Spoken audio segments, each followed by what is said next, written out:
श्रोते हो नमस्कार. मन की बातवर आधारित वृत्तविशेष या कार्यक्रमात आपलं स्वागत. श्रोते हो, कारगिल युद्ध म्हणजेच ऑपरेशन विजयचा चिवट मजबूत धागा होता देशप्रेमाचा. अतिउंचीवर लढण्याचा शून्य अनुभव असलेल्या भारतीय सैन्यानं जीवावर उदार होऊन विजयश्री खेचून आणली. आजच्या कारगिल विजय दिनाचं औचित्य साधून प्रधानमंत्री नरेंद्र मोदी यांनी मन की बातच्या माध्यमातून आकाशवाणीच्या श्रोत्यांशी संवाद साधताना शूरवीर हुतात्म्यांना श्रद्धांजली वाहिली. यावेळी संरक्षण क्षेत्रामध्ये देशानं केलेल्या प्रगतीची श्रोत्यांना दिलेली माहिती त्यांच्याच शब्दातून जाणून घेऊया. आज कारगिल विजय दिवस है। ये दिन हमें गर्व से भर देता है। ये दिन हमें अपने वीर जवानों के अद्भुत साहस की याद दिलाता है।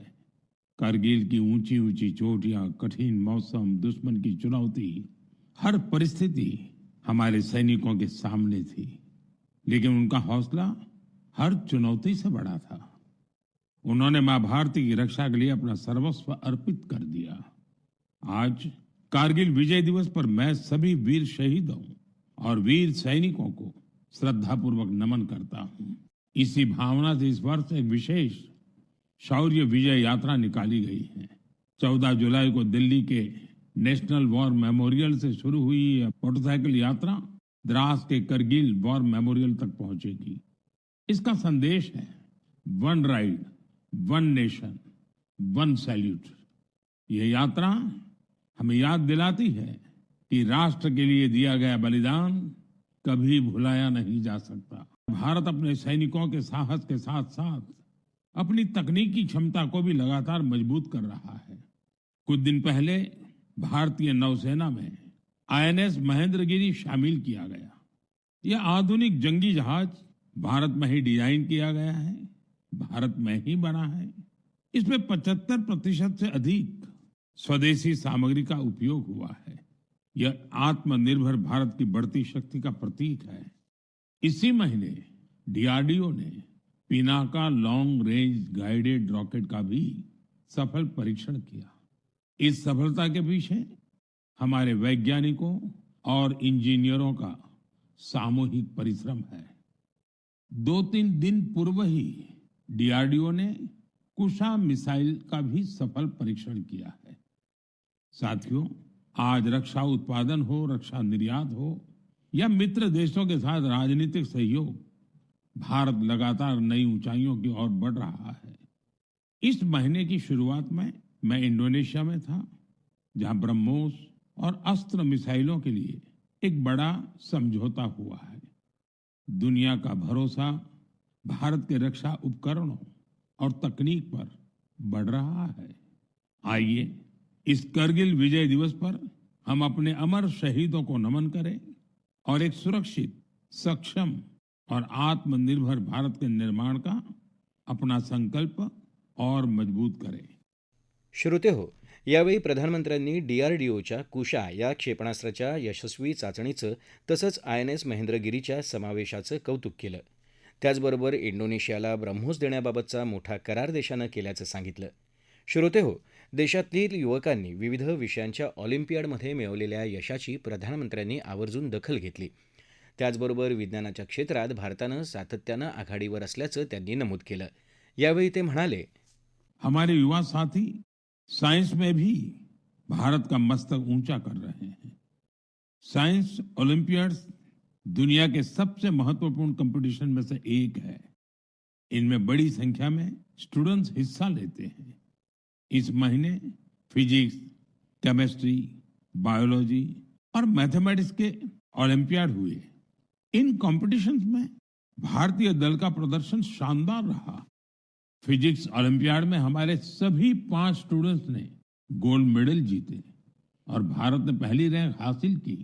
पिछले 1 दशक में हुए हर फिजिक्स ओलंपियाड में हमारे देश के स्टूडेंट्स ने गोल्ड या सिल्वर मेडल जरूर जीता है। केमिस्ट्री ओलंपियाड में भी हमारे सभी स्टूडेंट्स ने गोल्ड मेडल जीता। यह अब तक की बेस्ट परफॉर्मेंस रही है। बायोलॉजी ओलंपियाड में भी हमारे सभी स्टूडेंट्स ने मेडल जीते। इनमें एक गोल्ड मेडल भी शामिल है। वहीं मैथमेटिक्स ओलंपियाड में हमारे स्टूडेंट्स ने 2 गोल्ड और 4 सिल्वर मेडल्स अपने नाम किए। मुझे देश की युवा शक्ति पर बहुत गर्व है। यह देखकर खुशी होती है कि भारत में ओलंपियाड्स और हैकेथॉन्स का कल्चर निरंतर बढ़ रहा है। मुझे विश्वास है कि देश के अधिक से अधिक युवा ऐसे फोरम्स में अपना इंटरेस्ट दिखाएंगे और भारत का परचम भी लहराएंगे। मन की बातच्या आजच्या आवृत्तीमध्ये प्रधानमंत्री नरेंद्र मोदी यांनी मणिपूरच्या खगोलशास्त्रज्ञानं केलेल्या कामगिरीची माहिती दिली.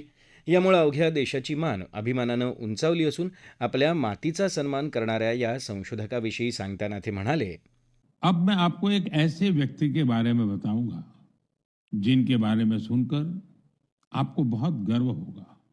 एक ऐसे व्यक्ति जो साइंस और इनोवेशन के क्षेत्र में बढ़ चढ़कर काम कर रहे हैं, दुनिया में जिनकी पहचान बन रही है, लेकिन इसके बाद भी वो अपनी जड़ों से गहराई से जुड़े हुए हैं।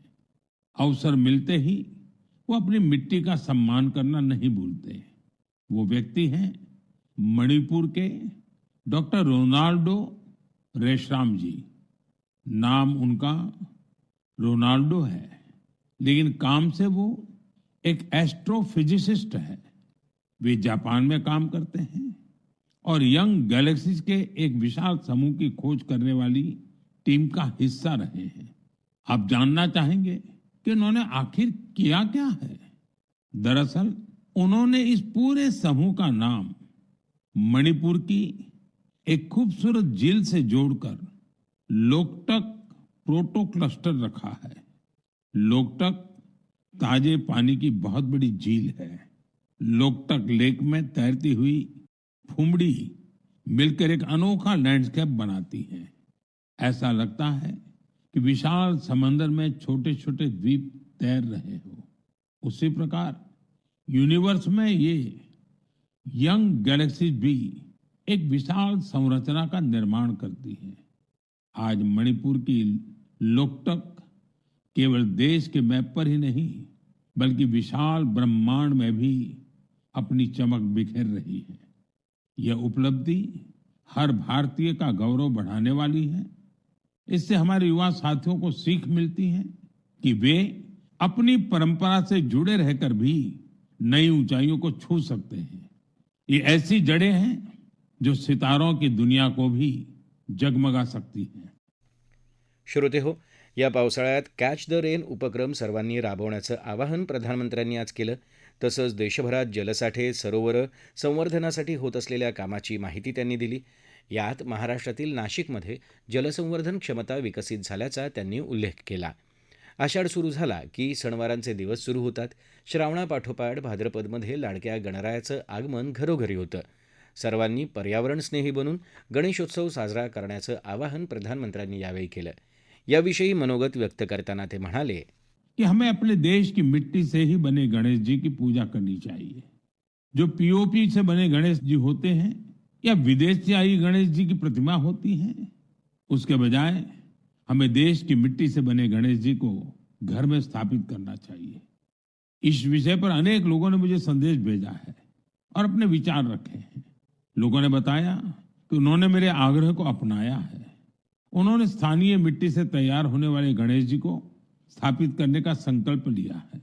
लोगों ने लिखा है कि मन की बात में पहले इस पर चर्चा हुई, इससे उन्हें सही वक्त पर सही कदम उठाने में मदद मिली। मैं एक बार फिर अपना आग्रह दोहराता हूं। इस बार गणपति पूजा में देश की मिट्टी से बने गणेश जी को अपने घर पर स्थापित करें, उनकी पूजा करें। आपका ये प्रयास भी एक तरह से प्रकृति की ही पूजा होगा। श्रोते हो, राष्ट्रकुल क्रीडा स्पर्धा सुरू झाल्यात. या स्पर्धेत उतरलेल्या भारतीय चमूला प्रधानमंत्र्यांनी शुभेच्छा दिल्या. तसंच बॅडमिंटनमध्ये पी.व्ही. सिंधू हिनं जपान ओपन स्पर्धेत मिळवलेल्या यशाचाही गौरव केला. भारतीय महिला क्रिकेट संघानं लंडनच्या लॉर्ड्स मैदानावर पहिला कसोटी सामना जिंकल्याबद्दल या संघाचं त्यांनी अभिनंदन केलं. काश्मीरातील वगू या चटईची खासियत सांगून देशातील इतरही भागात या चटईचा वापर केला जावा अशी इच्छा प्रधानमंत्री मोदी यांनी व्यक्त केली. यासोबतच पर्यावरणाचा समतोल राखण्यात योगदान देणाऱ्या धनेश या पक्षाविषयी विशेष आणि रंजक माहिती त्यांनी श्रोत्यांना दिली. विद्यार्थी वर्गात लोकप्रिय असणारे शास्त्रज्ञ आणि दिवंगत राष्ट्रपती यांच्या स्मृती जागवून आगामी गुरुपौर्णिमेनिमित्त गुरुजनांविषयी कृतज्ञता त्यांनी व्यक्त केली. यासोबतच 15 ऑगस्ट या राष्ट्रीय सणाला हर घर तिरंगा उपक्रम राबवायचं आवाहनही प्रधानमंत्री नरेंद्र मोदी यांनी केलं. श्रोते हो, आपला वृत्तविशेष हा कार्यक्रम आपण न्यूज ऑन AIR या ॲपवरही लाईव्ह ऐकू शकता आणि यासोबतच आमच्या मुंबई एअर न्यूज या यूट्यूब वाहिनीवर या कार्यक्रमाचं ध्वनिमुद्रण आपल्याला कधीही ऐकता येईल. याबरोबरच आजचा वृत्तविशेष हा कार्यक्रम संपला. हा कार्यक्रम आकाशवाणी मुंबईच्या प्रादेशिक वृत्त विभागानं सादर केला. संपादन आणि सादरकर्त्या संगीता गोडबोले, निर्मिती सहाय्य स्नेहा कांबळे, लेखन आणि समन्वय सुवर्णा बेडेकर आणि निवेदन तुषार पवार.